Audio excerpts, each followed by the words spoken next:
As you may remember, the Clinton campaign and other Democrats sang FBI Director James Comey's praises when he cleared Hillary Clinton on July 5th of any charges.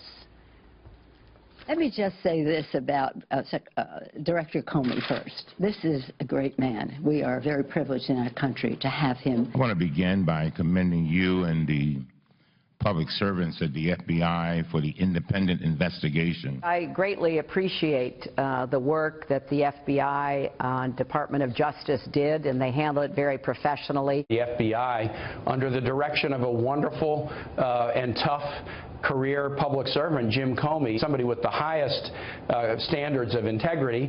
Now, it's a bit of a different story now after Comey notified Congress of a new phase based on evidence that had been put before him last week. Now listen to this.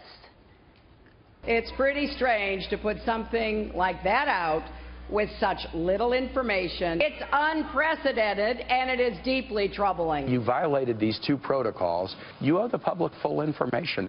What a difference today can make, right? Former Clinton pollster Bernard Whitman is author of 52 Reasons to Vote for Hillary and president and CEO of Whitman Insight Strategies. And Lisa Boothe is president and founder of High Noon Strategies and a Fox News contributor. Welcome to both of you. So, Bernard, the person that they praised, they have now switched their opinion on quite drastically. Well, Martha, great men and great women can make mistakes. And Director Comey made a huge mistake by announcing unprecedented and probably illegal action. That announcement was full of innuendo, and it was a gift to Donald Trump, who has based his entire campaign on taking half-lies and falsehoods and spinning them into truth and feeding them to his supporters. And that's exactly what's happened here. And this is the type of government, frankly, that we could expect under Donald Trump, where you use the mechanics of government to wage political war against your opponents. He promised to do that in the debate with Hillary Clinton last month, promising to investigate her and lock her up. That's a bit of a stretch. No, it's not. This is exactly the type of government that we get from when fascism starts to seep into democracy. Okay. Let's try to stick with the issue at hand, which is the question of James Comey and whether or not he acted correctly. You can't extrapolate that to what a future presidency might look like when we have, many years of history to examine in terms of what Clinton's in public office has looked like over the course of this. Go ahead, respond. No, and Martha, what about a government where you have a future presidential candidate facing an FBI investigation, or a president, for that matter, facing an ongoing FBI investigation? And look, I find it absolutely, it's insanity for Hillary Clinton, the Department of Justice, and the Democratic Party to question protocol, to question the quote-unquote unprecedented actions of FBI Director Comey, when you have Hillary Clinton herself, who took the unprecedented actions of setting up a private email server, using that in a private email address exclusively, deleting tens of thousands of emails, using BleachBit, and then lying about it all. And also, Martha, real quick, if you don't mind, the Department of Justice and Loretta Lynch taking the unprecedented action, compromising herself and the integrity of the Department of Justice by meeting with Bill Clinton during an ongoing criminal investigation. Okay, all of that is part of what's baked in the cake here, Bernard. And I just want to bring up an issue that jumps right off of what Lisa has laid out there.